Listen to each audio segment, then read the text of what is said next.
Yn gyntaf, ar am.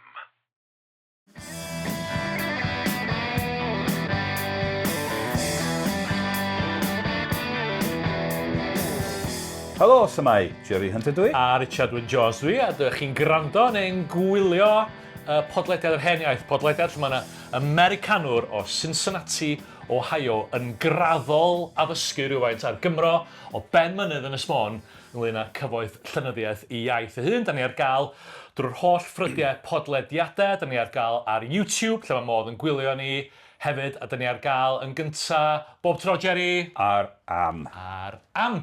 Croeso nôl i Gaerdydd, mae'r tro cyntaf ni'n recordio. Diolch, mae'n brysur bod nôl yma, a yn dy swyddfa newydd di. Yn fy swyddfa newydd foethus, Ie. croeso mawr i chdi. Felly, cyn bod ni'n bwrw iddi hefo Pennod 81, cwpl o bethau gweinyddol. Reit. Yn gyntaf, diolch i'r holl phobl sydd wedi cysylltu ers i ni recordio'r holl set dwytha o'r pod, gwerthfawrogi yr adborth cadarnhaol. Bob tro, felly diolch yn fawr am hynny. A hefyd, Jerry, wyt ti wedi bod yn ddyn prysur, felly mae gen ti, fel canolbwynt brenin ein llen, mae gen ti gwpl o bethau ar y gweill, mae gen ti ddrama, a mae gen ti nofel, felly sôn yn fyr, cadw yn fyr rwan, paid o brolio gormod. Beth ti sy'n brolio? Beth sgyn ti ar y gweill? Dwi'n gwneud dim, ti'n dweud cyfad drostach. Beth sgyn ti ar y gweill?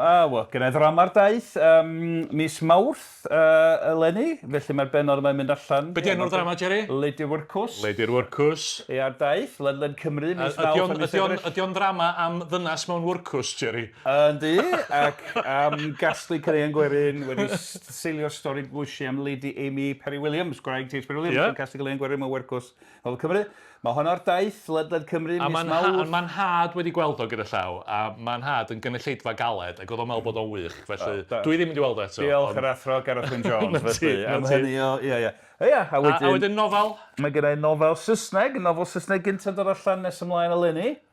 A wedyn y llyfr, dyn ni wedi drafod am yr Antelwt, mae hwnna'n y wasg, yn dod allan y wasg Prydeinig Cymru, ac dyn ni'n dau yn rhyddhau album eleni o bosib. O dan? Ti'n cofio? Nath ymrawd wrth symud tŷ ddarganfod album coll nath o recordio 10 mlynedd o'r hugain yn ôl. A dyn ni gweud, mae'n ei gyswllt efo'r heiniaeth, achos mae'r gan sydd yn dechrau popeth yr heiniaeth yn gan nath ni recordio yn Llundain efo mrawd Dave, a ty'r un adeg nath ni recordio'r album yma o ganeuon Cymraeg gyda Pete Bryan o'r band Ian Rush yn canu, a mae hwnna'n dod allan eleni, dwi'n meddwl. Mae rhaid i gyfadda bod fi'n cofio mwy na lai ddim byd o gwbl ynglŷn â hyn, ond o'n i'n ifanc ac yn ffôl ar y pryd. Reit, oce. Digon o hyrwyddo. Cynnyrch amrywiol. Reit, dwi'n teimlo'n ofnadwy o ddiog yn gwrando'r Jerry yn sôn am bob dim ma'n neud. Reit, oce, Jerry, beth ydych chi'n neud heddiw? Wel, dyma ni. Dyn ni wedi croesio'r trothwy, dyn ni bellach di cyrraedd o bedwaredd gan efo'r bymtheg, gyda Ganrif y tro dweitha. Dwi'n meddwl sy'n werth ni oedi a dechrau ystyried rhai o'r ffactorau mawr, achos mi oedd Cymdeithas Cymru newid cymaint yn ystod y ganrif honno, ac wrth gwrs mae'n cael effaith fawr ar llenyddiaeth Gymraeg, ynddo? Felly mae'n nifer o beth o ystyried wrth ni drafod y ganrif honno.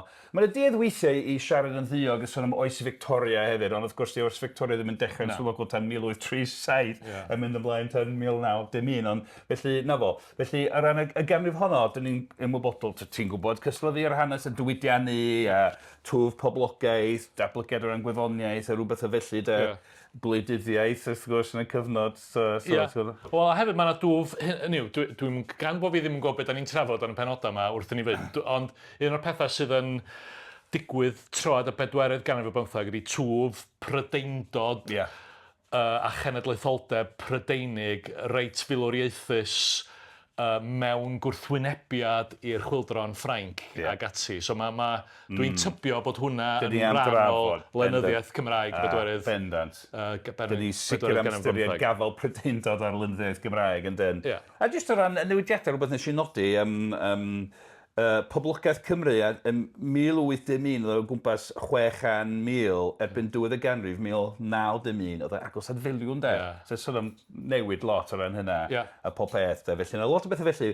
Ond mae un peth yn benodol dwi eisiau drafod achos mae'n hynod berthnasol i bobl fatha ni sy'n trafod hanes llenyddiaeth Gymraeg sef twf y Wasg Gyfnodol Gymraeg. Dyn ni bod yn sôn am hanes y Wasg Gymraeg ers yn y llyfr hwn, Sir John Priest yn ôl yn 1546 ac yn y blaen. A rwan, o ran y wasg gyfnodol, mae mor bwysig yn de. Wrth gwrs, o ran hyrwyddo rhyw syniad o ran hunaniaeth genedlaethol, na ni drafod yn ei eto, ond o ran llenyddiaeth Gymraeg, os wyt ti'n fardd neu'n llenor a ydych chi eisiau cyrraedd darllenwyr, unwaith mae yna wasg gyfnodol pethau'n dod allan. Be ti'n golygu cyfnodol? Pethau sy'n dod allan, cyfnodolion. Wythnosol, miso, chwarterol. So unwaith mae gen ti gyhoeddiadau Cymraeg sy'n dod allan bob wythnos, bob mis, bob 3 mis. Mae'n ffordd rwydd i gyrraedd darllenwyr, a mae'n creu rhyw gymuned o darllenwyr Cymraeg cenedlaethol mewn ffordd. Felly mae'n hynna'n bwysig. Felly eisiau canolbwyntio ar hynna fel cyfrwng sy'n holl bwysig i'r rhan fwyaf o'r llenyddiaeth rydym i thrafod yn ystod y penodau nes yma. Felly, o ran bach o'r hanes, o ran Consilia, mi oedd yna gynigion a flwyddiannus cynnar. Cofio, byddwn ni'n trafod Lewis Morris yn ôl yn y 9th ganrif, ac clysa'r hen oesa. Yng Nghaergybi, gyhoeddwyd yn y fo yn y flwyddyn 1700. Dwi yn gwrando na chdi. Ti'n cofio am bellbeth hefyd, sydd dda iawn. Nath gyhoeddi 1735 yn da. A o gyflwyno tymedio hen llenyddiaeth Cymraeg, ond un rhifyn gafwyd trysorfa Gwybodaeth neu'r urgrawn Cymraeg gan Joshua Rhys Abertawe yn 1770. A wedyn o ran arloeswyr y wasg gyfnodol Gymraeg, dyn ni wedi trafod Morgan John Rhys a'r cylchgrawn Cymraeg yn y 1790, nifer o rhifynnau, wedyn y drysorfa gymysgedig y gyrgrawn, drysorfa ysbrydol felly yn y 1790, ond y nifer ohonyn nhw, dod allan. Ond wedyn, yn ystod degawdau cyntaf y bedwaredd ganrif bymtheg, mae yna gymaint, mae yna ffasiwn ffrwydrad o ran cyfnodolion Cymraeg, pethau'n dod allan yn gyson, cyfnodolion a wedyn papurau newydd. Felly sôn o'ch chi bech amdano nhw, Ac o ran, mi oedd y rhai cynnar fel arfer yn rhai enwadol, lle yn cael ei gyhoeddi ar gyfer gwahanol enwada crefyddol, enghraifft, yr urgrawn Wesleyaidd, gychwynwyd yn 1819, mis Solyn a Methodistau'r Wesleyaidd, Seren Gomer wedyn ar gyfer bydyddwyr Cymru, gyhoeddwyd yn 1814 ac yn ymlaen, y dysgedydd ar gyfer annibynnwyr Cymru, dechreuwyd yn 1821, ac yn y blaen, a wedyn papur newyddion pwysig hefyd, yr amsera, gychwyn bach yn ddiweddar ac 1843 yn Lerpwl gan Gwilym Hiraethog, ni sôn amdano fo lot mewn cwbl o benodau, a wedyn yn prynwyd gan Thomas G nes ymlaen, Seren Cymru, dechreuwyd yn 1851, yr Herold Gymraeg yn y 1850, Banner Cymru. Felly mae twf o wasg yma mor bwysig o ran modd i gyrraedd darllenwyr a creu cymuned genedlaethol darllenwyr. Felly yn rhywbeth dwi eisiau sôn amdano fo chydig bach. A dwi'n meddwl werth edrych ar rhai o'r pethau mwy hwyrach ryddiaethol am y cylchgronau hyn a'r cyfnodolion hyn.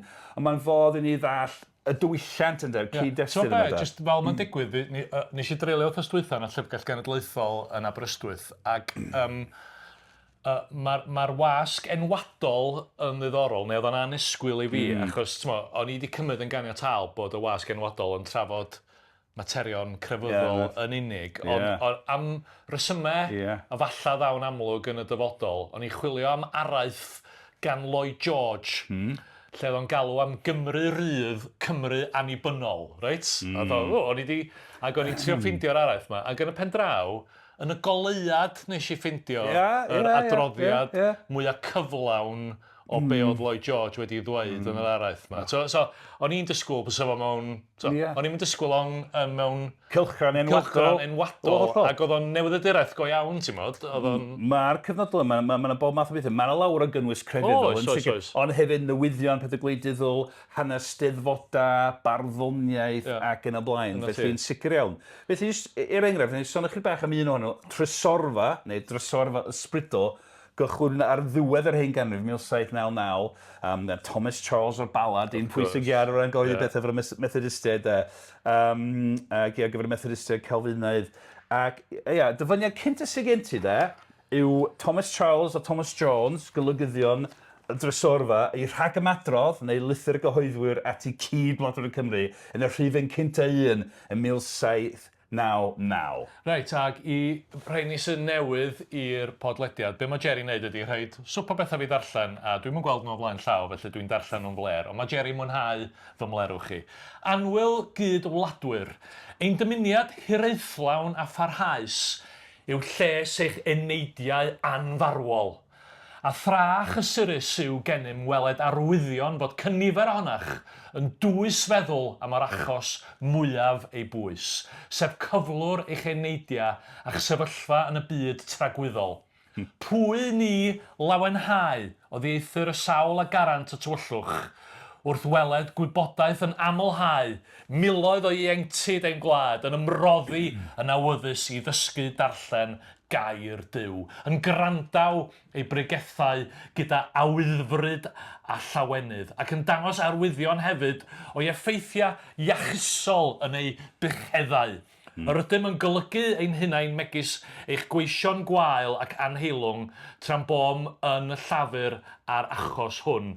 Fel y cyfryw ac i'r diben o deunydd gwybodaeth eto fwy yn eich plith, y penderfynosom trwy anogaetha llawer o'n brodyr a'r gyhoeddi hyn o gasgliad. Yr ydym yn bwriadu ei adnewyddu bob 3 mis hyd y galluogir ni gan raglyniaeth ddwyfol ac nis gallwn lain o gobeithio yr edrychwch ar ein hymgais hwn gyda thiriondeb a hynawseb. Ie. Waw, oedd hwnna? Yn launcho'r drysorfa fel cylchran Cymraeg newydd felly de. Ond ie, gyda rhagluniau ddwyfol yn hyrwyddo'r wasg gyfnodol Gymraeg. Ond ti'n gweld, o ran y brif thema yma, mae'n adleisio be oedd y dynyddwyr Cymraeg yn dweud yn ôl yr un fe gerfod boblogaeth yn gweld y wasg a graffu fel cyfrwng i ledeini gwybodaeth. Dwi wedi darllen y rhagymadrodd hwn o'r blaen, neu rhywbeth tebyg iawn. Ie, yn ôl yr hollol. Da ni wedi cael rhyw fersiwn o hyn sawl gwaith. Ac yn tynnu sylw at bwysigrwydd y cyfrwng ei hun. A gwybodaeth mor bwysig yna. Felly, mae'n wych iawn. Ond hefyd, yn y rhan fwy o'r cyfnodolyn yma, mae wir yma yr un cynnar yma, y drysorfa ysbrydol, mae yna adran ar y diwedd am farddoniaeth. Ac yn aml iawn, barddoniaeth grefyddol sy'n cyd-fynd efo prif genhadaeth y gylch. Mae'n pethau amrywiol weithiau. Ac yn aml iawn, wedig yn ystod blynyddoedd cynnar neu ar ddechrau hanes cyfnodolyn newid, mae yna gerddi yn anerch y cylchrawn. Felly, y dyfyniad nesaf sy'n gen ti yw anerchiad, hynny yw cerdd yn anerch y drysorfa gan pwy bynnag oedd. Dwi jyst yn mynd i sbio pa mor hir di o. Dim hir iawn. Anfarth yn ystod reid i fynd. Felly, anerchiad i drysorfa ysbrydol gan UE. Bydded yn drysorfa rasol, lwythog lawn o'r trysor nefol. Nes bo awydd ym mhob Cymro ddyfod yn ei flaen i gloddio a throi wyneb tu ar mynydd lle mae'r trysor byth na dderfydd. Dyma drysor y trysorau, mynydd Duw mae oll yn berlau. Nid yw'r trysor hwn i ddarfod fel trysora'r ddeiar isod. Trysor y trysora. Yna ti. A cyfrwng i ledeini gwybodaeth Duw. Unwaith eto. Yna ti. A wedyn gan, jyst nodi un arall, Urgrain Wesleyaidd, gychwyn yn 1819. Mae'r rhifyn cyntaf un gyhoeddi'r mis Ionawr 1819 yn dechrau syndod mawr gyda hanes bywyd y parchedig John Wesley. Dyna sioc. A mae'n mynd ymlaen am y rhifyn a lawer hanes John Wesley. A dwi'n mynd i gymryd bod o'n dipyn o foi, oedd? Wel, dyna di'r prif thema. Y Methodistiaid Wesleyaidd yn meddwl bod John Wesley yn dipyn o foi. Na ti. A maen nhw'n deud hyn mewn rhyddiaeth flodeuog. Dyna pa mae bobl yn gwrando ar y podlediad mas di gael y fath yna o fewn welediad. Ollol. A mae'n lawr o bethau felly dos yn y cyfnodolyn. Ond, unwaith eto mae yna adran ar y diwedd yn cynnwys barddoniaeth. A dyfyniad nesaf bach, cwbl o englunion, cerdd rydd oedd o'r un ddwytha, cerdd a ddwedd rhifyn cyntaf. Rhifyn cyntaf Urgrain Wesleyaidd. Adar llenyddion, di-ragrith yr Urgrain, dwi'n hoffi gan Eryri, pwy bynnag oedd y bardd nhw. Dyma'n bo, Eryri. Mawrygwch mewn Cymreigwaith, yr eirgrawn a'r wirgred fo'n berffaith. Ich mysg difyrwch maith, y gyrrir y rhagorwaith. Seiliau y dywisol waith, da ydynt, didwyll fryd diweniaeth. Diwioli amryw dalaeth yw amcan gwiwlan y gwaith. Ie. Ac mae'r tydyn, at ddarllenyddion di-ragrith yn ceisio, nid unig hyrwyddo y gymuned newydd o ddarllenwyr roedd y cylchran yn helpu i'w chreu, ond hefyd trio cyflyru gymuned. O, dyma math o beth da chi eisiau danfon i mewn i'w gyhoeddi, darllen efo meddwl di-regrith ac yn y blaen. A dwi'n cymryd mae sail hyn i gyd i fynd yn ôl at y pwynt agoriadol ydy bod Cymru erbyn hyn yn wlad lythrenog iawn. Felly, mae'n amlwg bod yna gynulleidfa. Mae llythrenau wedi bod yn cynyddu ers yn 1915, bod yna gwyno o hyd am anlythrenedd yma, mae'n enghreifftiau hynna, mae'n cynyddu'n sylweddol, a hyn o'r ymysg o werin dlota, mae llythrenedd ar gynnydd, oherwydd y ffactorau wedi bod yn trafod. Na ti. Bendant, yn union, hollol. Gwych iawn.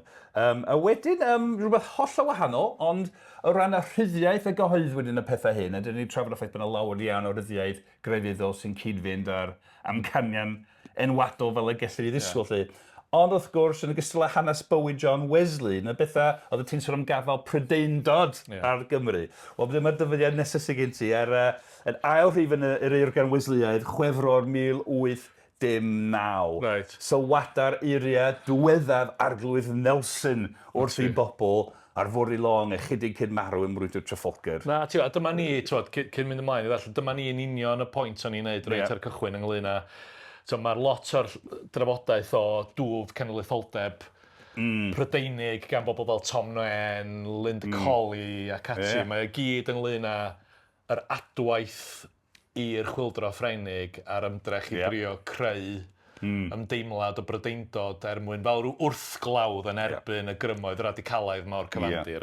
So, dyma ni, Nelson yn cael ei glodfori gan yr eirgrawn Wesleyaidd. Mae hyn yn gret. Mae'n dechrau hefo Lloegr sydd yn disgwyl i bob dyn wneithur ei ddyletsrwydd.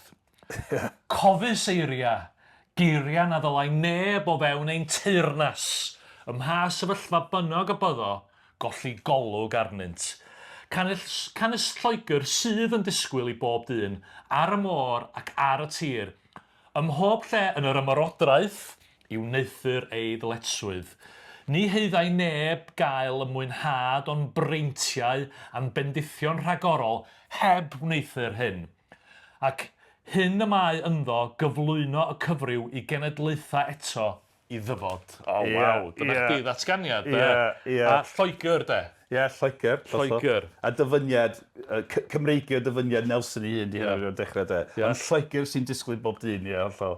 Difyr, de. A'r ymerodraeth yn cael mensch cynnar fan hyn hefyd, de? Da iawn. Hollol. Waw. Dwi'n ddorol, ti'n cofio gyda'i gyfaill y Lydaw, Centogwen, sydd yn hanesydd, a mae'n lot o'r hanes mororol ac yn y blaen. Cofio trafod efo fo unwaith, faith bod llynges Brydeinig o ran hunaniaeth genedlaethol ddiddorol, achos yn y fyddin oedd gen ti gatrota lleol yn deb, Royal Welsh Fusiliers a'r Scottish yn y llall, a'r Lancashire yn y llall. Ond yn y llynges oedd y morwyr i gyd o wahanol ran o Loegr Cymru a'r Alban ac Iwerddon i gyd dan fan y Brydain, felly ddiddorol yn hynna, ond ddim mor berthnasol, achos Prydeindod sy'n yma, da, rhywbeth. Ond o ran y cylchgron enwadol hyn, da, dydy bod yn trafod tipyn ers o'r rhai Pennod yn ôl pan ni'n dechrau sôn am y diwygiad Methodistaidd a Williams Pantycelyn ac yn y blaen, a'r ffaith bod yna radicaliaeth grefyddol yn dal gyda'r neilltuwyr. Mae'n bwysig cofio yr hyn sydd yn elfennol fyna, sef oedden nhw'n neilltuo o'r eglwys sefydlog ac yn berniadu'r eglwys sefydlog ac yn y blaen. Felly mae'n y duedd weithiau, a chwrach bod ni'n eogyn i o'r bwysleisio'r radicaliaeth yna neilltuwyr Gymraeg yn y cyfnod. Ond yn y cyfnodolion neilltuol yma, mae'n y dipyn o, beth sy'n ymddangos fel ceirwadaeth wleidyddol i ni heddiw yna, o ran Prydeindod ac yn y blaen. Mae hynny'n rhywbeth bwysig. A dwi'n tybio wedyn bod yna wahaniaethau enwadol hefyd wedyn, bod yna, mae rwy'n yn meddwl am y cyfnod chwyldro Ffrengig, dwi'n cymryd fydda'r un dodwyr yn ysmotyn du yn Ceredigion wedi cymryd safbwynt falle chydig yn wahanol. Ond mae gwir, ond eto ni'n synnu fe, un arall o'r cyfnodolion enwadol newid, y dysgedydd, neu'r dysgedydd crefyddol gychwynwyd yn 1821 i wasanaethu annibynnwyr Cymraeg Cymru. Ac un o'r gweinidogion, criw o annibynnwyr gweithgar nath sefydlu a gweithio i hyrwyddo'r cyfnodol o newydd oedd y parchedig Robert Everett. Wel. Yn wreiddiol o Sir Flint, yn cael ei nabod fel Everett bach, o ddim bach achos oedd y wedidog ar gapel Lon Swan yn un bach. Wedyn ath o America nes ymlaen yn 1820 ac oedd o'n bwysig iawn yn hanes diwylliant Cymraeg America, un oedd yn ymgyrchu i radicaleiddio Americanwyr Cymraeg i iaith a'i hymrestru yn ymgyrchu yn caeth wasiaeth ac yn y blaen. Ac felly ddiddorol oedd o ymysg y rhai oedd yn hyrwyddo'r dysgedyd yng Nghymru, ddechrau 1820. Ond hyn o'n i'n syni felly pan o'n dechrau pori trwy'r dysgedyd, a ffeindio yr un math o Brydeindod yna hyd yn oed, sy'n ddiddorol iawn. Hynny, mae yna enghraifft rhywbeth yn sôn am y brenin sior, rhywbeth o hollol yn, a nes ymlaen ymhen rhyw 10 mlynedd, 20 mlynedd, 20 mlynedd, fysa Robert Everett yn gyhoeddi pethau, fysa'n berniadu'r Prydeindod yna ac yn cysylltu y ceithfeistri deheuol yn yr Undleithiau a'r arglwyddu Saesneg a'r pen coronog oedd yn deud. Ond sy'n ddiddorol iawn i gweld y newid yna wrth i ni fynd i America. Na ni drafod llenyddiaeth Gymraeg America eto gyn hir. Ond mae'r dyfyniad nesaf sy'n gen ti, rhif 5 da. Dyma ar ddechrau rhifyn cyntaf dysgedyd ym mis Tachwedd 1821, anerchiad y golygyddion at y darllenwyr. Mae yn gysur gennym feddwl fod syched am wybodaeth yn gyffredinol ac am wybodaeth grefyddol yn cynyddu ymhlith ein cenedl, yn neilltuol ymysg ieuenctid. A dywenydd. A dywenydd gennym feddwl fod cymaint o ymdrech yn bod am dorri ei syched, trwy goeddiadau o'r argraffwasg. A dymuniad ein calonnau ydyw fod llwyddiant ar bob cyhoeddiad ac sydd yn tueddu at ogoniant Duw a llesad dynion. Wel, dyna chdi eang frydig ohonyn nhw, de. Ond mae'n tynnu sylw a dŵf o was, dydi, fel un o glis noder oes yng Nghymru. Dim yn ni. Ond mae'r yr union drosiau mae'n defnyddio, yna syched am wybodaeth, a mae'r wasg yma, mae'r cyhoeddiad newydd yma yn torri syched. Wel, unwaith eto, wedi cael hyn yn ôl yn yr 19 gyda protestaniau dyneiddiol yn sôn am y syched a torri syched ond un ysgrif, dwi'n cofio nath ni drafod o'n ôl yn yr ailgyfres neu beidio, gan offeriad yr eglwys yn sôn am y ffaith bod y ffynon wedi rhewi a mae'r wasg a graffu'n fodd i dorri trwy'r hew a gael at y dŵr dwio. Dwi'n meddwl bod ni wedi sôn am hwnna. Ond yr un math o drosiad, ti'n fod. Un o'r pethau sy'n ddiddorol am hwn hefyd ydy yr honiad mae yn neilltuol ymysg ieuenctid. Mae'r syched yma. Ti'n modd, i ba radda mae hynny'n wir, i ba radda oedd o'n bobl yn gobeithio bod o'n wir. Mae o'n ddiddorol bod nhw'n anelu teg at ieuenctid fel yna. A hefyd, oedd ni'n sôn am dwf llythrennedd fel rhan o'r cyd-destun sy'n cyd-fynd ar syched yma.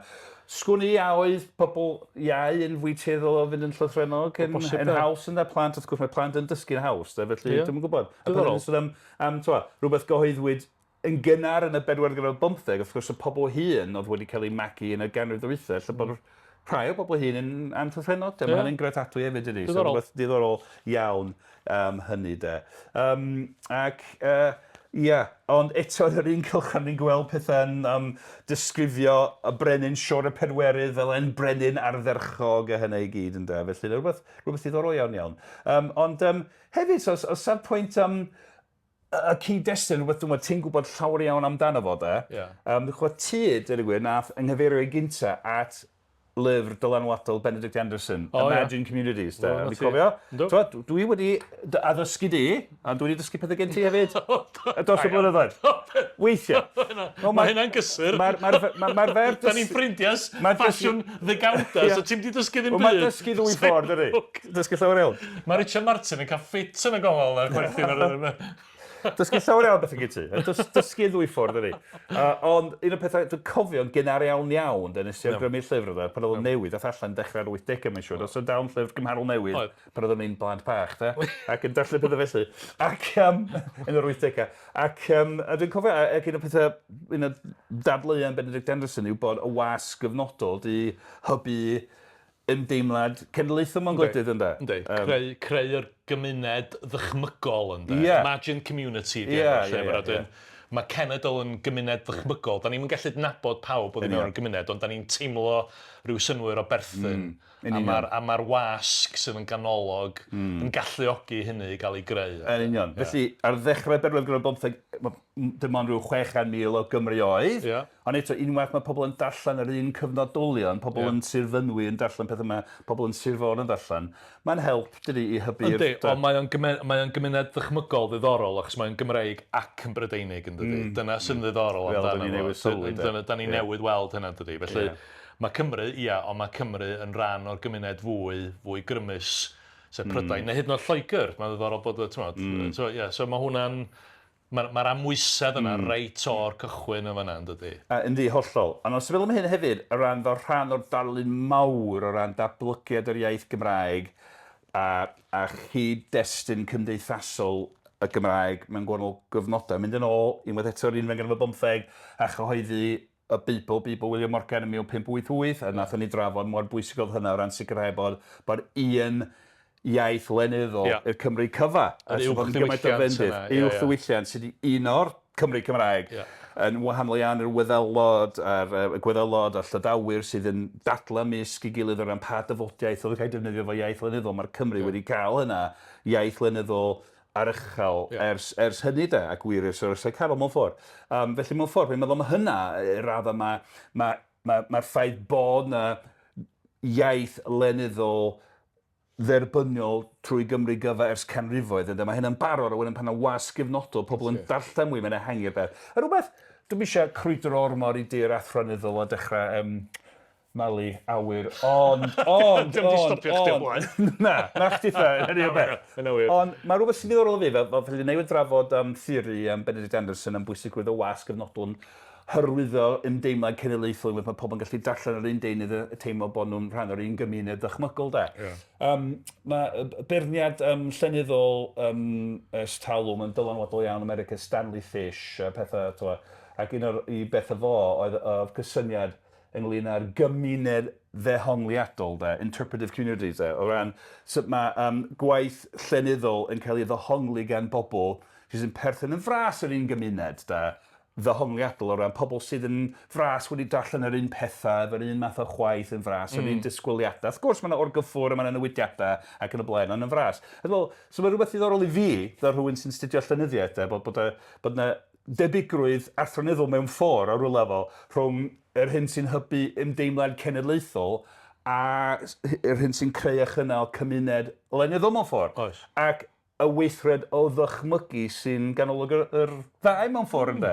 Ac wrth gwrs mae dychmygu yn ganolog i fod yn awdur creadigol ac i ddarllen. So rhywbeth am hynna.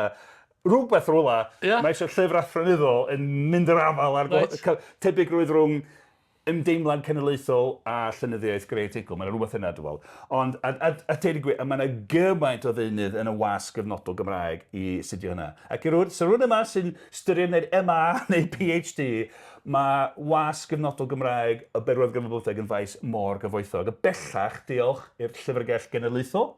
Mae nhw wedi digydeiddio ar rhan fwy o'r cyfnodolion. So, chi'n gallu just mynd ar ei gwefan a chwilio, a mae yna doreth o bethau. A cyn hir, dyn ni am drafod Wasg Gyfnodol Gymraeg, yr un o daleithiau sy'n faes unddo ei hun ynddo. A na fo, rhyw gyflwyr yna, achos mae'r rhan fwy o'r llenyddiaeth dyn ni am ei thrafod ystod 50, 15, 20 pennod nesaf yn bethau gyhoeddwyr yn gyntaf mewn cyfnodolion Cymraeg. Felly dyma'r cyd-destun ar gyfer yr hyn y ddaw. Gret, a mae hwnna le twt i ddod â pethau i ben efo'r benod hon. Diolch ti, Jerry, o hwnna'n ddifyr codi cwr y llen ar beth da ni'n mynd i bod yn ei drafod yn yr ben i styd 20 pennod nesa.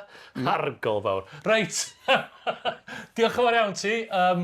Diolch i Richard Martin sydd wedi bod yn recordio. Diolch i chi am wrando neu gwylio. Cofiwch, da ni'n wrth yn bodda os da chi'n sôn wrth bobl am fodolaeth y pod, achos does gennym ni ddim modd o wneud hynny heb eich cymorth chi. Da chi'n dweud wrth bobl fod y pod ar gael drwy'r holl ffrydiau podlediadau. Dyn ni ar gael ar YouTube, dyn ni ar gael yn gyntaf ar am. Mae Jerry'n darparu talfyriad Saesneg rhagorol ar nation.cymru. Dwi'n gwybod bod yna lot o ddarllen ar hwnna, ond eto, hyrwyddwch a hybwch. Ac os yna beth arall da ni angen sôn amdano fo, da ni sôn am Lady'r Wrcws. Mae'n drama ynglyn â Lady mewn wrcws. Cerwch chi weld o. Ac...